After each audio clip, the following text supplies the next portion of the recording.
Olá a todos, nós hoje trouxemos do livro que chama Contos de Jesus para a Criança Interior. Esse é o livro infantil de Jamiro dos Santos Filho e que tem um conto bastante interessante, que nessa época de Natal, apesar de ser um conto dito infantil, ele traz ali um ensinamento bastante grande para todos nós. Então chama Lágrima de Jesus e nos diz: para você, pequena criança, eu vou fazer uma pergunta. Você sabe o que é resignação? Muita gente confunde resignar e renunciar. Renunciar é dispensar o que mais queremos, é rejeitar alguma coisa ou um cargo. Resignar é abrir mão daquilo que você quer em favor de alguém. É doar sem reclamar e se sentir conformado com seu gesto. Portanto, resignação é uma atitude maravilhosa, pois com esse gesto a gente faz o bem a alguém, e é sublime quando a pessoa nem sequer fica sabendo. A resignação mamãe também nos ensinou. Certo dia, uma grande amiga dela, que todo mundo chamava carinhosamente de Coló, chegou com uma notícia. Ela havia ganhado 3 convites para o clube mais bonito da cidade. Dona Coló mostrou os convites e disse que eram para nós. No mesmo instante instalou-se a alegria e a confusão em casa. É que havia 3 convites e nós éramos 5. O que fazer? Quem ficaria em casa enquanto os outros passariam um domingo no clube? Quem estava disposto a abrir mão da oportunidade há tanto tempo desejada? Era muito difícil resolver aquela situação. Diante da confusão, Dona Coló até se sentiu culpada por causar aquele mal-entendido. No entanto, mamãe agradeceu a Dona Coló por se lembrar das suas crianças e disse que mais tarde ajeitaria tudo. Os convites eram para domingo, então havia tempo para resolver o caso. Assim, mamãe pegou os convites e os guardou. Depois, olhando para todos com uma cara preocupada, ela disse que nós mesmos é que teríamos de nos entender. Caso contrário, ninguém poderia ir. E completou: eu não vou dar palpites. Porém, mamãe tinha um modo certo de ajustar as coisas. Ela esperava a noite chegar. Assim, quando a gente ia se deitar, ela nos reunia para contar mais uma história. Naquela noite, ela nos chamou até o seu quarto e depois de nos sentarmos em sua cama, ela contou: meus filhos queridos, vocês sabem que nosso Senhor Jesus Cristo sofreu muito, não sabem? Ele chorou muitas vezes, chorou de dor, chorou de compaixão e de tristeza.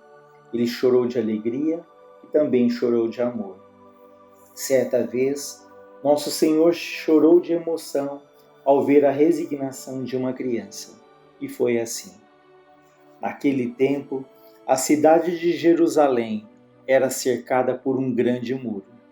Mas fora dessa grande muralha que protegia a cidade, havia algumas casas simples e nelas moravam algumas pessoas muito pobres. Saindo da cidade e subindo pela estrada que seguia para Betânia, havia uma aldeia pequenina e ali morava um casal simples que tinha um filho chamado Levi. Ele era um bom menino, educado, inteligente, porém em seu lindo rosto estava sempre estampada uma grande melancolia. Tudo por causa da paralisia que fez que ele ficasse impedido de andar. Seus pais o tratavam com todo carinho e sempre o lembravam de outras bênçãos com as quais Deus o havia presenteado. Certa vez Levi perguntou para sua mãe: mamãe, que bênçãos são essas? Eu não posso andar e ainda devo agradecer a Deus?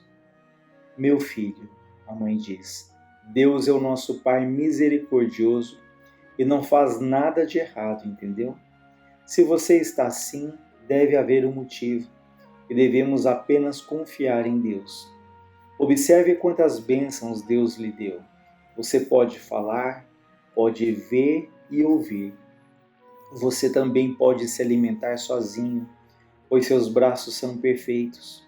pode ler e aprender muitas coisas com os livros e, acima de tudo, pode amar a todo mundo. Entendeu agora quantas bênçãos você recebeu?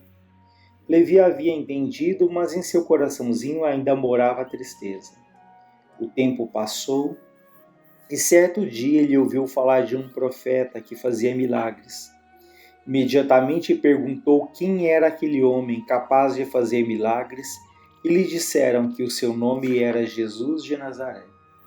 Os olhos de Levi brilharam de esperança e todas as noites ele ficava em sua casa imaginando o dia em que pudesse falar com o profeta Jesus de Nazaré. E seu coração se enchia da certeza de que Jesus iria curá-lo.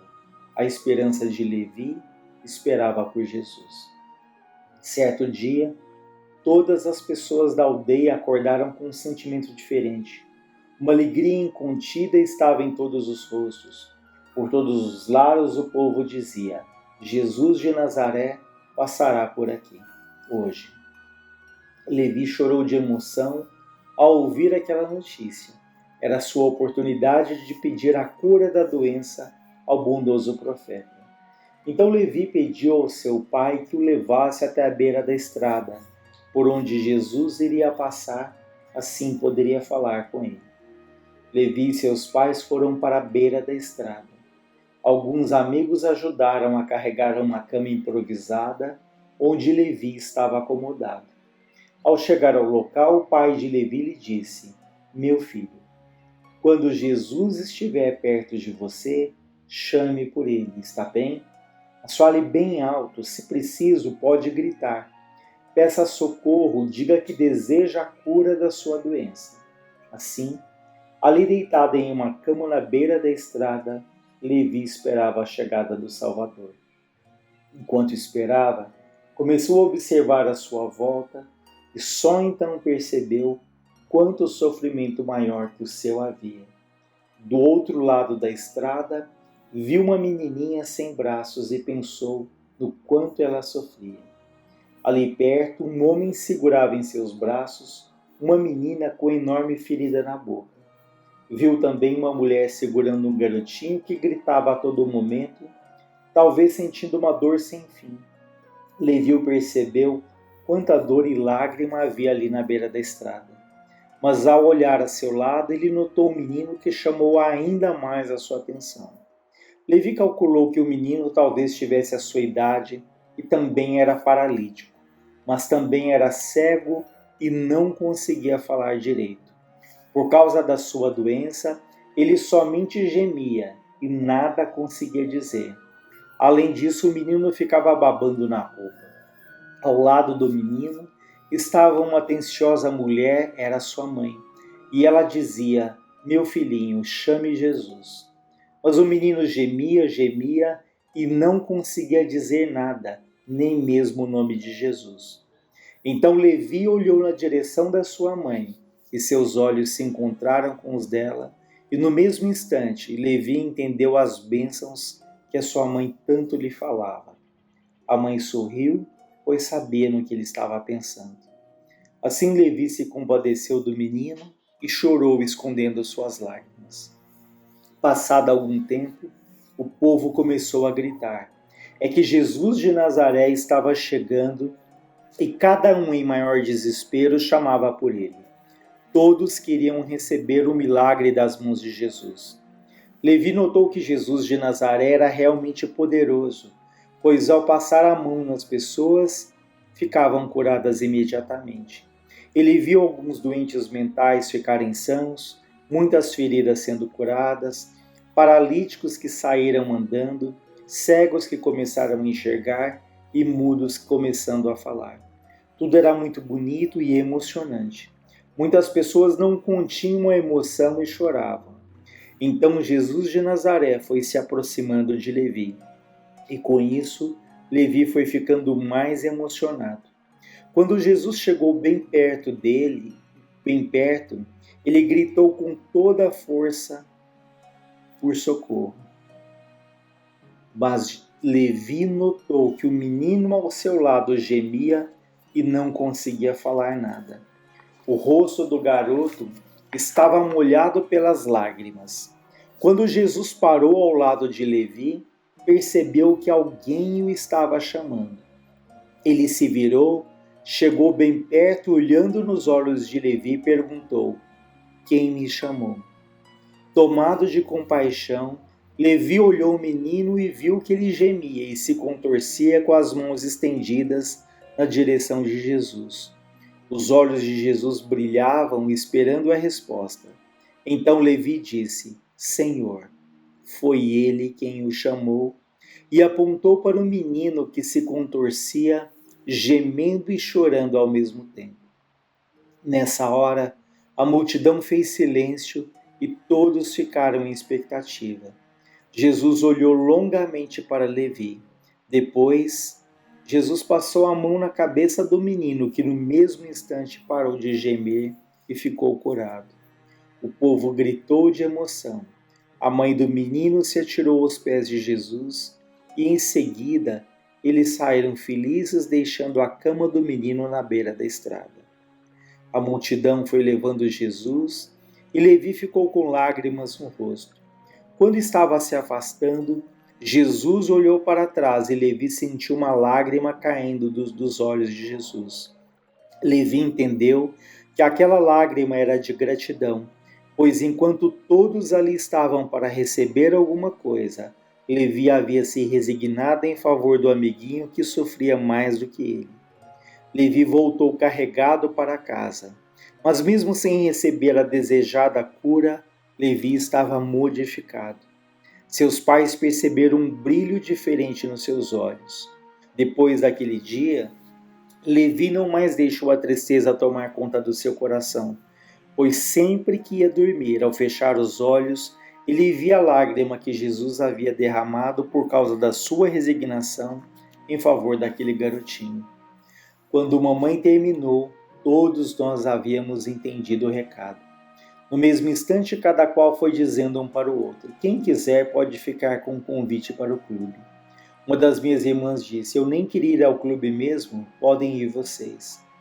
Mamãe percebeu que a história de Levi fez um efeito imediato em nossos corações. O gesto dele em favor do garotinho havia nos mostrado que por muito menos nós tínhamos discutido. No entanto, agora queríamos também agir com resignação. Mamãe sorriu feliz, nos abraçamos e fomos dormir. Naquela noite, eu aprendi o que é resignação. E você? Já agiu com resignação alguma vez? E você? Aprendeu também? Então vejam que é uma história simples, mas tocante, né? Que nos mostra ali o exemplo desse menino que abre mão ali da saúde física em favor ali do amigo. Mas vejam que ele não se cura fisicamente, mas ele tem a cura mais importante, que é a cura do espírito, que a partir dali, como é dito no texto, ele passa a ter um brilho diferente nos olhos, sem as queixas, sem as reclamações. Enfim, então é uma história que nos traz ali esse exemplo tão interessante, né, da humildade, dessa resignação, e que cura nós temos buscado, né? Que tipo de felicidade, de paz que temos buscado, aonde temos buscado, né? Será que temos de fato percebido o que é mesmo importante na nossa vida, né? Uma vez mais a gente lembra daquele exemplo de que quando você oferece ali um cavalo, um prato cheio de milho e outro prato cheio de ouro, o que esse cavalo escolhe? O milho, porque é aquilo que é essencial ali para ele. Então é uma analogia com a nossa vida, uma reflexão que temos buscado, onde temos buscado. E acima de tudo, qual tem sido ali o nosso relacionamento com Cristo, com o Mestre, com Jesus de Nazaré, né? O que esse homem, esse espírito tão sublime, tão importante, de que maneira ele tem sido presente na nossa existência. Então, como ele diz: "Vinde a mim todos os que estáis cansados e aflitos, eu vos aliviarei." É um convite para que nós possamos ir ao encontro dele e percebemos que, acima de tudo, mais que uma figura histórica, uma figura poética, é alguém que nos ama, que olha cuidadosamente por cada um de nós, mas espera ali a nossa atitude, o nosso caminhar para que nós possamos ir ao encontro dele. Então, que essa história infantil, até singela, mas tão importante, nos leve ali a essas reflexões. Que Deus nos abençoe, nos ampare, nos ilumine, hoje e sempre.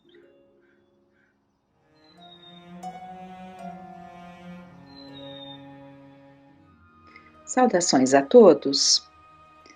Vamos então dar continuidade ao texto Maria, né, que faz parte, é o último capítulo do livro Boa Nova, do Humberto de Campos, através do Chico, e nós estamos já a 3 áudios, né, lendo, que é um texto bastante extenso, mas vale a pena nós finalizarmos. E nós estamos justamente naquele momento em que Jesus vai buscar Maria, né? Ela está abandonando o corpo, tem a bênção de rever João, que chega, né, com 2 mensageiros que foram avisá-lo, e ele regressa ali a Éfeso para despedir-se da mãe querida, né? Então vamos ver. A alvorada desdobrava o seu formoso leque de luz quando aquela alma eleita se elevou da terra, onde tantas vezes chorava de júbilo, de saudade e de esperança. Alma eleita é algo assim de um nível muito especial, né? No livro O Consolador, de Emmanuel, ele fala das almas eleitas, né? Então, evidentemente que a condição de Maria era bastante avançada, né? Então, não mais via seu filho bem-amado, que certamente a esperaria com as boas-vindas no seu reino de amor, mas extensas multidões de entidades angélicas a cercavam, cantando hinos de glorificação. Então, o que Humberto de Campos tem a oportunidade, né, de nos trazer? Porque ele adentra, ele volta a este passado e ele vê a cena. O espírito, ele tem essa condição, né, de buscar nos arquivos.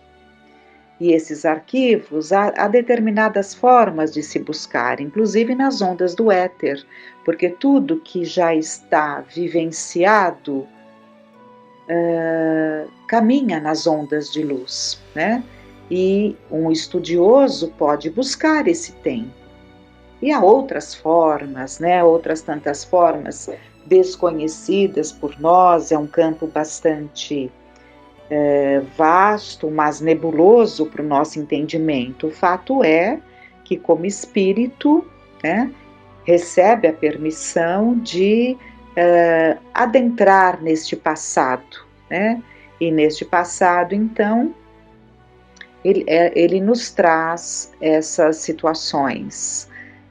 A gente vê muito isso no livro Memórias de um Suicida, só um parênteses que é interessante, no livro Memórias de um Suicida, o tratamento que eles faziam, aliás, não no tratamento, ali nos estudos que aqueles espíritos que haviam cometido suicídio, mas já estavam em condições de aprendizado, né, de buscas, eles passavam por estudos, por cursos em que era mostrado para ele em telas, né, essas vivências, entre outras tantas coisas, as vivências de Jesus eram passadas, né? Saía então ali da mente do mentor, do instrutor, e ia sendo plasmado ali na tela. Então, eles têm os métodos, né, para voltar ali ao passado. Mas o importante é que nós estamos vendo que ela, ao abandonar o corpo, ela não se encontra de imediato com Jesus. Como é dito, ele a esperaria lá com as boas-vindas, né, numa outra faixa vibratória, né? Mas ali ela vê, ao abandonar o corpo, extensas multidões de entidades angélicas que a cercavam cantando hinos de glorificação.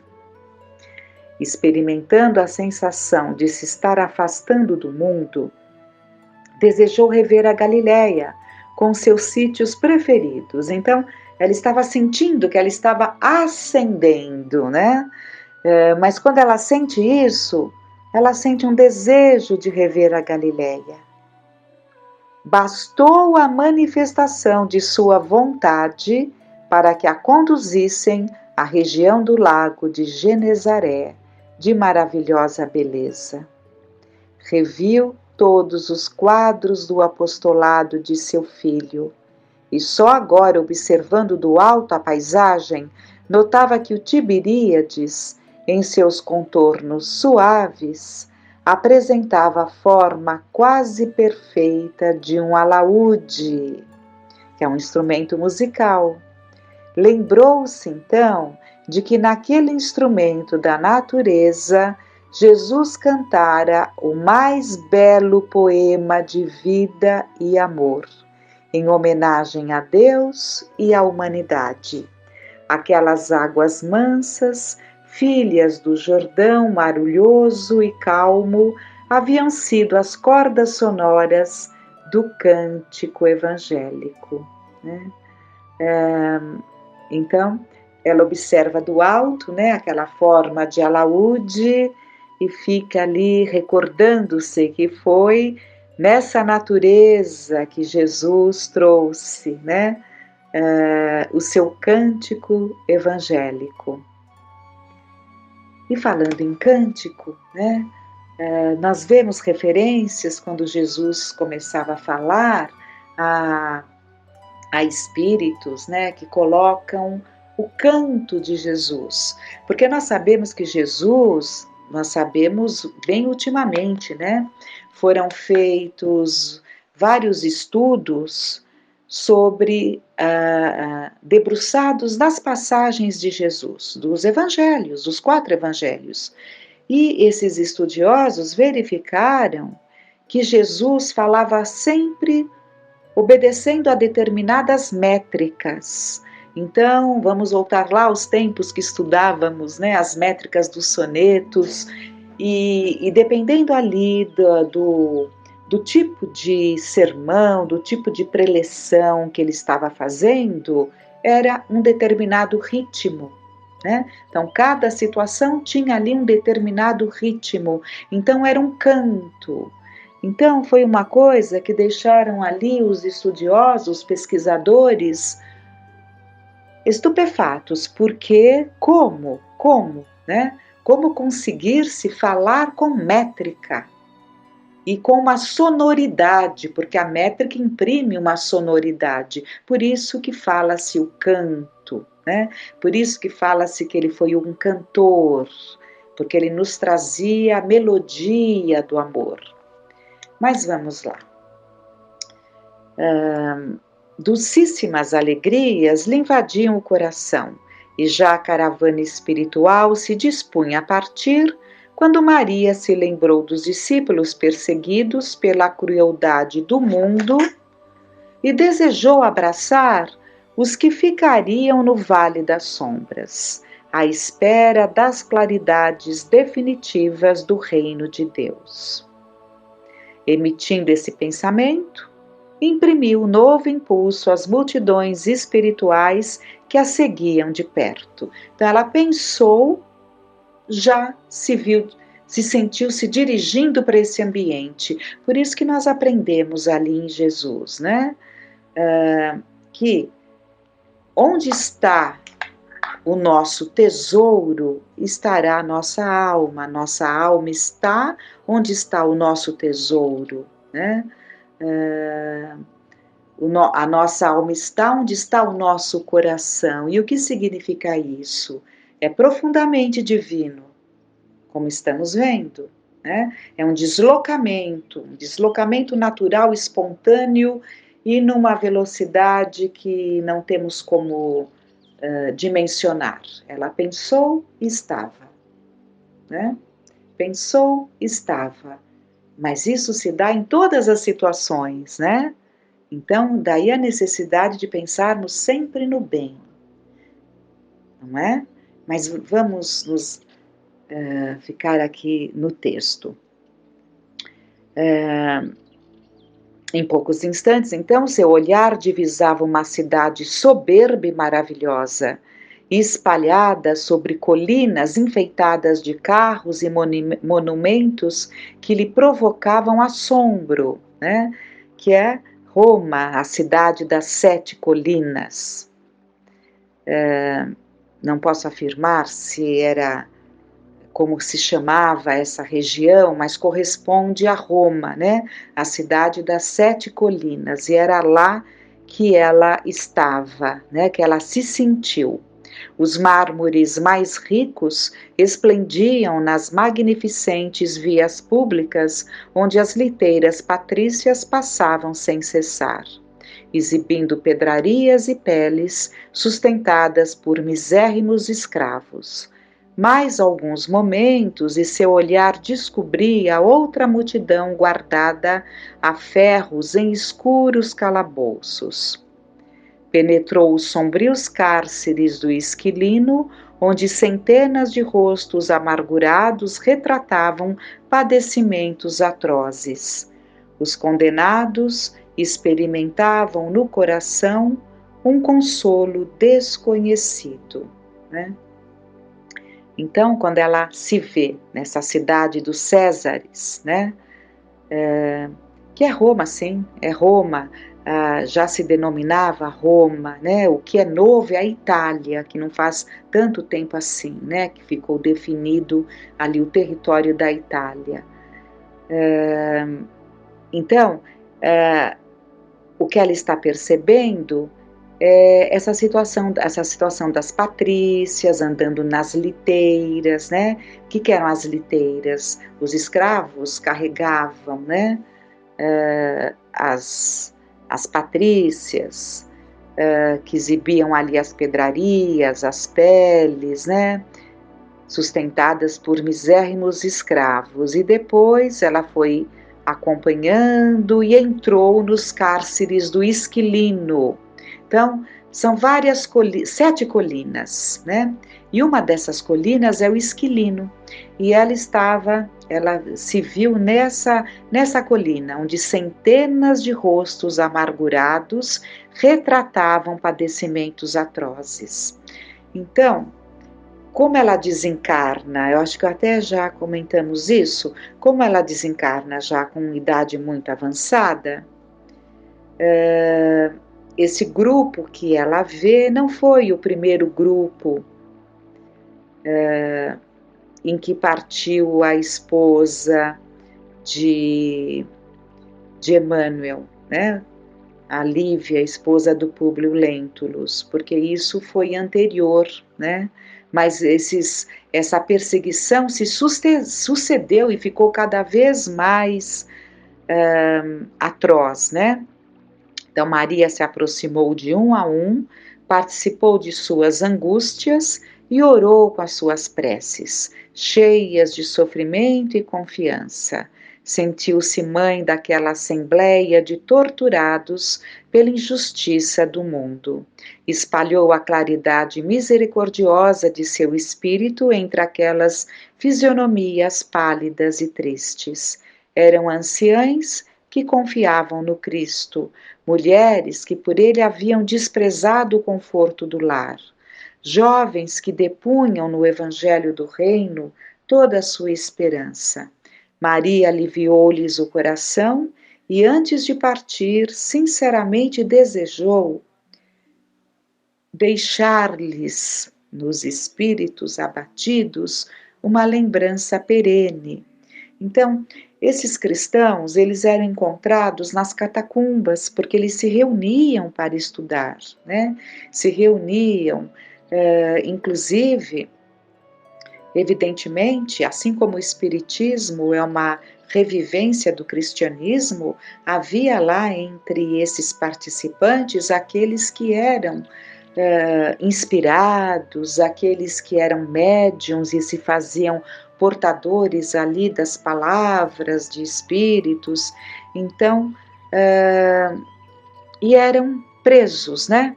Quantas vezes foram presos e levados para essas festanças, para essas festividades, e temos todos os relatos de que o momento supremo, ali o clímax das festividades, coroava-se com a morte dos cristãos, né? Mas a Maria, então, ela sente essa vontade de aliviar esses corações aflitos. Que possuía para lhes dar? Deveria suplicar a Deus para eles a liberdade? Mas Jesus ensinara que com ele todo jugo é suave e todo fardo seria leve, parecendo-lhe melhor a escravidão com Deus do que a falsa liberdade nos desvãos do mundo. Recordou que seu filho deixara a força da oração, como um poder incontrastável entre os discípulos amados. É isso e é isso que nós temos que interiorizar. Quando os discípulos falavam com Jesus sobre as suas inseguranças, os seus medos, as suas aflições, Jesus lhes ensinava: orai e vigiai. Inclusive, num determinado momento, um dos discípulos pergunta: Mestre, ensina-nos então a orar. E ele nos ensina o Pai Nosso, né? Então, recordou de que seu filho deixara a força da oração como um poder incontrastável entre os discípulos amados. Então rogou ao céu que lhe desse a possibilidade de deixar entre os cristãos oprimidos a força da alegria. Foi quando aproximando-se de uma jovem encarcerada, de rosto descarnado e macilento, lhe disse ao ouvido: canta, minha filha, tenhamos bom ânimo, convertamos as nossas dores da terra em alegrias para o céu. E pensarmos, né, que para sermos cristãos hoje, o que nos é pedido? O bom ânimo, a alegria daquele que crê, a conexão através da oração, e tudo isso está a nosso favor e não seremos sacrificados. A gratidão que nós temos que ter por esses que deram continuidade aos ensinos do Cristo, né? Que deram a própria vida, mas partiram, mas morreram por uma causa. Bem triste abandonar um corpo sem ter abraçado uma causa. Bem triste reconhecermos que não passamos de figueiras secas. Então é comovedor pensar nessas almas fortes, mesmo algumas delas estando ali temerosas diante de tudo aquilo, isso é natural, né? Outras mais fortes, mais destemidas, que enfrentavam, como nós temos relatos, né? Aquele primeiro grupo de cristãos, eles adentraram a arena cantando. Então isso deixou aqueles que estavam, aquelas arquibancadas imensas, né? Que foi ali no circo, deixou... como é o nome do circo? Bom, não importa. Deixou ali estupefatos, porque o que significava aquilo? Que fera essa? O que aquele Cristo havia deixado nesses corações? Então, mas evidentemente que no decorrer do tempo, entre esses, havia aqueles um pouco mais temerosos, mas que estavam lá, né, por necessidades, e por estarem abraçando a causa do Cristo. Seja como for, a todos esses nós devemos uma eterna gratidão. Todos esses que nos prepararam o caminho, sedimentando os ensinamentos do Cristo. Mas vamos lá. Canta, minha filha, tenhamos bom ânimo, convertamos as nossas dores da terra em alegrias para o céu. A triste prisioneira nunca saberia compreender o porquê da emotividade que lhe fez vibrar subitamente o coração. De olhos estáticos, contemplando o firmamento luminoso através das grades poderosas, ignorando a razão de sua alegria, cantou um hino de profundo e enternecido amor a Jesus, em que traduzia sua gratidão pelas dores que lhe eram enviadas, transformando todas as suas amarguras em consoladoras rimas de júbilo e esperança. Daí a instantes, seu canto melodioso era acompanhado pelas centenas de vozes dos que choravam no cárcere, aguardando o glorioso testemunho. Logo, a caravana majestosa conduziu ao reino do Mestre, a bendita entre as mulheres. E desde esse dia, dos tormentos mais duros, os discípulos de Jesus têm cantado na terra, exprimindo seu bom ânimo e a sua alegria, guardando a suave herança de nossa Mãe Santíssima. Por esta razão, meus irmãos, por essa razão, irmãos meus, finaliza Humberto de Campos. Quando ouvirdes o cântico nos templos das diversas famílias religiosas do cristianismo, não vos esqueçais de fazer no coração um brando silêncio, para que a rosa mística de Nazaré espalhe aí o seu perfume. Que fiquemos em paz.